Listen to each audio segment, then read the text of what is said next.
Hello, hello. Good morning, Matt. How are you? I'm all right, mate. Sorry, I'm a couple of minutes late. There was a couple of gremlins to straight after the previous thing I've just been doing with all this crap. So, That's all good. How are you doing?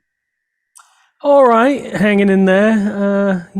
Jet lagged to hell because I was in Europe for 6 weeks. So I just got back. It took 2 days to get back because Um, it's traveling is insane at the moment. Flights are a mess, delayed, missed the connection, spent the night at the airport in Philadelphia. Anyway, so that's traveling at the moment in the current climate, and I have a stress fracture in my left foot, so I'm also on Oh, crutch to try and rest that. So that's not that much fun either, but I guess that's what comes with getting old.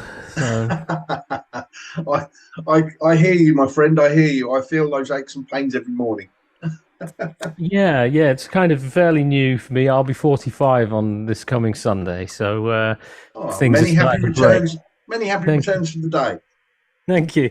Things are starting to fall apart, though. So Well, try and keep yourself stuck together for November because we're very excited to have you back over into Australia, which is going to be wonderful. Sadly, I'm over in Perth, so we won't get to see you over here. But a host of we've had shows on the East Coast. yeah, we've had a lot of people saying, "What about Perth?" And certainly Evan, my drummer, who's doing the tour, my drummer on and off of it's over 20 years now, but. He's a Kiwi, but he used to live in Perth. Went to the conservatory there, so many moons ago as a youngster. But so yes, there was a lot of what about Perth? But maybe if this tour goes successfully, as it's the first full Australian tour, we've only ever done one gig in Australia before. We came all the way there for one gig previously. Wow. So if this works out, then maybe we can step up to a Perth on the next one. Yes, we're so isolated over here. We do miss out sometimes, but that encourages us to get over and fly over to the other side of the country to come and see you. So there's no excuse Absolutely. from us. All right, there you go. Yeah, you got to. We're coming a long way. So Exactly. Well, a host of shows, which is great to see, gives you a time to. I was looking at the dates. It gives you a little bit of time to have a look around as well at our beautiful country. yeah, hopefully there's a couple of gaps in the middle there. Right, I don't quite know the exact schedule of where we're going and when. In terms of flights and what have you, other than just where the gigs are. But yeah, just be going to be very good to be there. Yeah. Yeah, fantastic. So, what can we expect? You're bringing the trio. What can we expect? I was looking through the back catalogue. Um, how's the live shows been going for you? Is it just delving right through back to the start? Yeah, I kind of caught, especially with Johnny and Evan. We go back so far playing together. They were my first band under my own name, the Matt Schofield Trio. So with those guys, it's like a pair of comfy slippers. Whenever we get to play, I can pretty much call anything, and they'll be like, "Oh, how did that one go again?" Oh, okay, And we've always been quite improvisational and quite, see the pants. That's kind of the charm of the band, really. So. Um, yeah, I can kind of pluck out anything, but we're going to include. The plan is to sort of debut some songs from the new trio record, which we've been finishing up. We started pre-COVID, and then that all kind of got. We weren't expecting to not see each other for 2.5 years, so we're not the kind of band that does things remotely. Do you know what I mean? We have to all get in a room and kind of hash it out together. So yeah, we're going to. The plan is actually because I won't play with Johnny and Evan until we get to Australia again. Now for the next couple of months, I'll be back in the US mostly. Is to debut a few brand new songs actually as well from the new record. So the forthcoming record, which I hope to even have a single or two out by then. Everything seems to conspire against us at the moment. I just discovered that it's about 10 months waiting on vinyl pressings right now. So when you finish the record and it's mastered and it's ready to go, you won't get the vinyl until the following year. Wow, that's It's just absolutely like crazy. what are we supposed to do about putting out records? So That's absolutely crazy. We've had some local bands here in Perth that have gone on to vinyl, and they said the same thing. They had to delay their vinyl launch night quite yeah, considerably because of that. I mean, okay, 3 months is one thing, you know what I mean? Even 6 months, but 10 months to a year is what they're at now. You know, it's to do with actually the actual vinyl, the pellets that they make. It's another one of these supply chain things, but it's like, okay, so my new album will be out this year and later next year as well. Oh, It's look, sort of it's like dragging out a birthday. It's fantastic. exactly, there you go. Um, and excuse me, I've actually got two new albums in the works anyway. So Brilliant. perhaps by the time the vinyl comes out of the new Trio one, the next one will be out on digital formats or whatever. Yeah, yeah. Well, so obviously you're based in the US now. Was that what a conscious decision musically to do that? And more of an I ended up here kind of thing, just because of the way, well, the type of music I play and who I was playing with, and I've been coming every year since I was 11 years old. My dad's lived in California since I was 11, so I used to spend some of every year.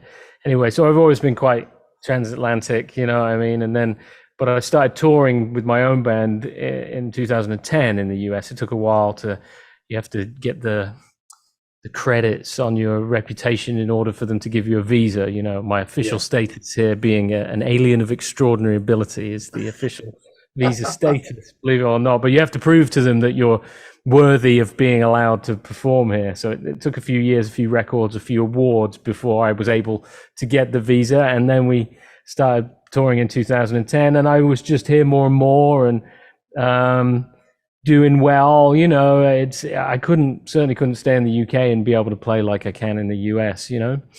And then I started working with some musicians from Miami, had a change of personal situation, and ended up hanging out in Florida during winter of 2014. And I was like, well, I never lived anywhere warm before, you know. So by the beach, you can go out in December and January in a t-shirt, you know. That's certainly not anything I'd had before in any spots that I'd spent any amount of time. So yeah, and then I lucked into the chance to own a little apartment here, and which again is something as a touring musician, years and years, you know, on the road and in and out of vans and hotels. It was nice to kind of have the opportunity affordably to put down some roots. So I took that opportunity and have been enjoying having a place to call my own. You know what I mean? Fantastic. And it's obviously a big enough place to host all those wonderful guitars you have behind you. Yeah, I mean, it's like if you've ever seen the Stevie Ray Vaughan Cold Shop video where he's just reaching behind the couch and pulling out another guitar. My apartment is pretty much like that video. So. Into the fridge to get milk. Oh, another guitar. Pretty much, yeah. Well, you touched on the fact that the awards has helped you get to become an alien of extraordinary talent. And looking at the awards you've won over the years, it's a fantastic collection of. I was just looking there: British Blues Guitarist of the Year, British Blues Albums of the Year. It's an incredible a group of accolades to collect over the years, alongside some fantastic names as well, with people like Clapton and Green. Yeah, all that stuff's wonderful. You know, I mean, I don't think about it too much. You can't put too much stock in those things, but it certainly helps from getting people to pay attention. And certainly with the original British Blues Awards, the years that I won them consecutively as guitarist, and we got the album award, and I ended up in the Hall of Fame. It was voted for by the fans at that point. After that, they changed it, and it became more of like an industry, you know, decision, like some darkened room where they decide who's worthy. But I can say I was really, you know, I was voted for by music lovers in those years. So that means a lot. It was, you know, the industry stuff and reviews and all of that's all fine and good, but it felt really good that this was actually a genuine public vote that those years. So I'm glad I got in and got out with the public vote. So that was cool. And yeah, but you know, that's a long time ago now, and it helps. It just helps spread the word, and because you know, there's not a huge amount of mainstream music support for the kind of stuff that me and my peers do. Do you know what I mean? We're not broadly supported. So as I often been saying lately, I do a live stream thing every couple of weeks on a platform called Together. It's a subscription service, and it has some of the best guitar players in the world currently, like on it. And none of us have a record deal. Like Wow. it. You think about it, it just dawned on me. There's Josh Smith, Kirk Fletcher, Philip Sayce, David Grissom, some people who aren't even blues that I can't even think. But it's like these are the very upper end of contemporary kind of blues and blues rock guitar playing, and everybody's self-funding a record, and there's just nothing behind us in terms of the industry, and yeah, we all managed to go around playing to people. It's an odd time with that for sure. It's crazy because the blues really has, especially here in Australia, is a huge following. And I'm also noticing a lot of country infused blues coming to light. Yeah. A lot of it coming into my inbox at the moment. So it's great to see, especially younger people listening to it as well, which is fantastic. Yeah, that's always important, because sometimes you do, it has been definitely a concern of looking out and thinking, well, I'm about to be 45, but I hope to have another 20 good years at least of me. And you sort of look out sometimes at certain places and audiences and think, God, who am I going to be playing to in 20 years? Unless this starts reaching a more youthful audience, and different places in the world. Excuse me, different places in the world. It's different depending on where you are. There's a broader demographic in different countries, But in the US here, I get great crowds, but it's a similar demographic at the crowd for sure that comes to my kind of gigs, and I'm happy for any support from anyone, whoever they are. But it is nice to think that it reaches newer people too. Well, that's great, because also you touched on new material, and the fact that you've got 2 albums in the bank, which is great for your fans. When can we expect to see the first one? This year, you saying? Yeah, for sure. Maybe even if we get our shit together before the tour, and at least a single before the tour is to kind of go with it, is what I'm hoping for, as it'll be the first full tour. We just did a few trio dates back in Europe with Johnny and Evan, but it'll be the first full tour we've done as that band since COVID. So we're trying to get behind it as much as possible and use the opportunity to promote it. So yeah, that one. The other one is just done. Basic Tracks is with my US drummer Raul Valdez, who was with Lucky Peterson for years and years, and so we started working on something here during the pandemic. So that one, it's called Time on Our Hands or something. It's going to be the name of that one, because we recorded it ourselves complete. Like, we all had a crash course in like home recording, studio setup, engineering, and so Raul went from never having done any of that to building a home studio to track his drums in and learning the engineering side of it and all of that. So we did all the basic tracks for that. So that one is going to be, he's also a good arranger, and we charted out some horn stuff. So that's going to be like my bigger band one. So I got a trio record coming first, and then like a horns kind of thing that I've always wanted to do will be the follow up there. So don't know if I'll be able to tour with horns. There's too many mouths to feed, but certainly it's about, I want to do a record that like my BB King record, So. Fantastic. And so the pandemic did have its plus sides. I mean, you guys learned to use a sort of in-house studio, and I learned what food gave me more calorie intake.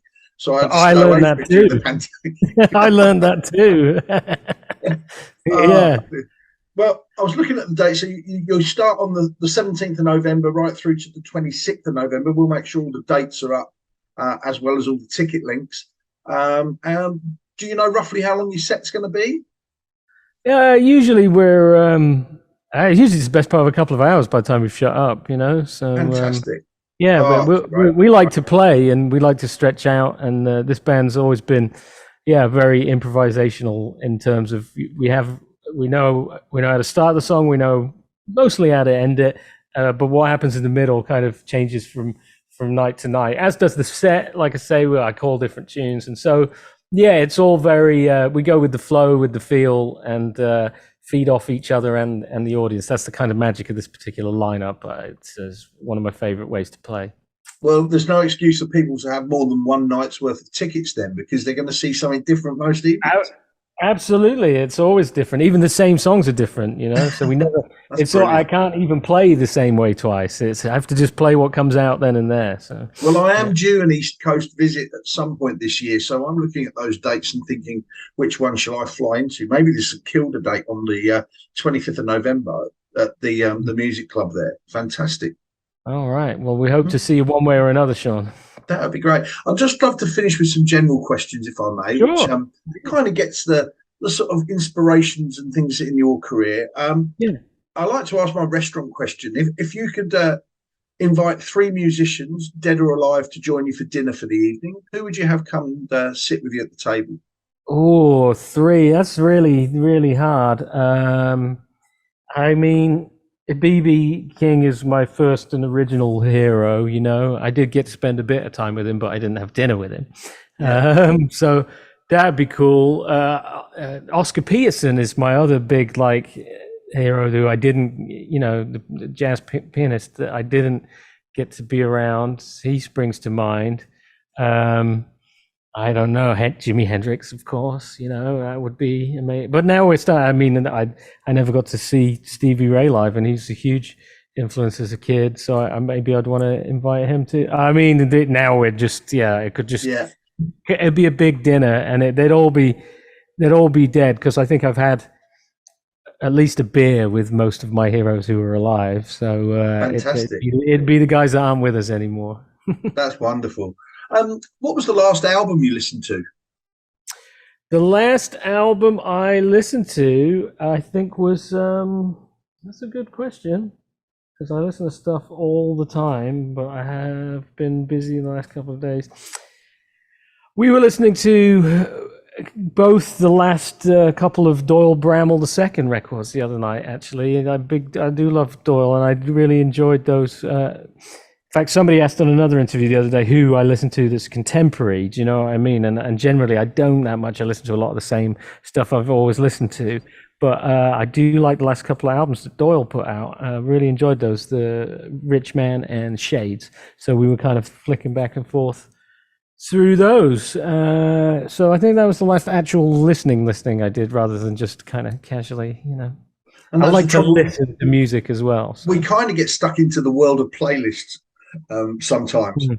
and get back out the albums and put them back on, listen start to finish is something that seems to be creeping back into the world, which is great. Yeah, I've never been a playlist guy so much, and during the pandemic as well, I got my vinyl setup really dialed in. So I started my hobby, and having no gigs for the first time in 30 years was going on eBay and finding all the old blues records for cheap, you know. So yeah, Nice. I've been listening like that again. Yeah, sitting down, and I've always been someone that listens, though, you know, not just casually while I'm making dinner or driving. I mean, I do as well, but actually sit down and just listen to a record. Yeah, I stick my Bluetooth headphones on if I'm wanting to have a good listen while I'm cooking dinner, Exactly. Yeah. and then I Really can get. focus on what I'm doing. Yeah. Well, I always save my easiest question for last. If you could be credited with writing any song ever written, what song would you choose? Oh man, that's fun to think about, isn't it? Um, Gosh, I have no idea, man. I'm trying to think. Um, I have no idea. Probably something by Stevie Wonder, you know, because I love Cool. Stevie. Maybe when, like, I believe when I fall in love with Stevie, something like that. I don't know. That's a really tricky question. You'll have to come. I'll have to think about it. There's so many, Well, but you've got till November to think about it, and I will. I'll give you a better answer in I'll November. How come and about that? find you. I'll come and Yeah, find you at I one will of the give you a venues. better. There's so many though, and it's for some reason some of those just beautiful things that Stevie did. Yeah, that's something of Songs in the Key of Life or Inner Visions, where it's just Stevie Wonder music. It's not even like anything else, you know. So look, to answer it generally, to be able to write music that was just so utterly individual as Stevie Wonder's, or Hendrix is the same in that respect, where it's like it's not like anything else, it's just them. So that's the broad answer. Something like that. I'll take that answer with glee and add one of those to my playlist, which is fantastic. Yeah, man. Matt, thank you ever so much for your time. We'll make Pleasure. sure we put all the tour dates up, and we hope that people come out in their droves to support live music, because I know here in Australia venues have been filling up everywhere, with everyone finally able to get out and about, which is Great. wonderful for touring artists to be supported. So Great. we There's can't wait to have you here. nothing like live music still. So there's no replacement for it. As amazing as this Zoom technology is, and we wouldn't have been able to do anything without it, but there's still nothing like the real thing, you know? Exactly. And good luck with the new album when it finally comes out. I'm sure we'll get to put it up on the site and We'll get to make review it sure. as well, which will be wonderful. We'll make sure, for sure. Brilliant. Thank you, John. Matt, thanks ever so much. Take care and safe travels in November. See you soon, mate. Cheers. Cheers, mate. Bye-bye. Bye-bye.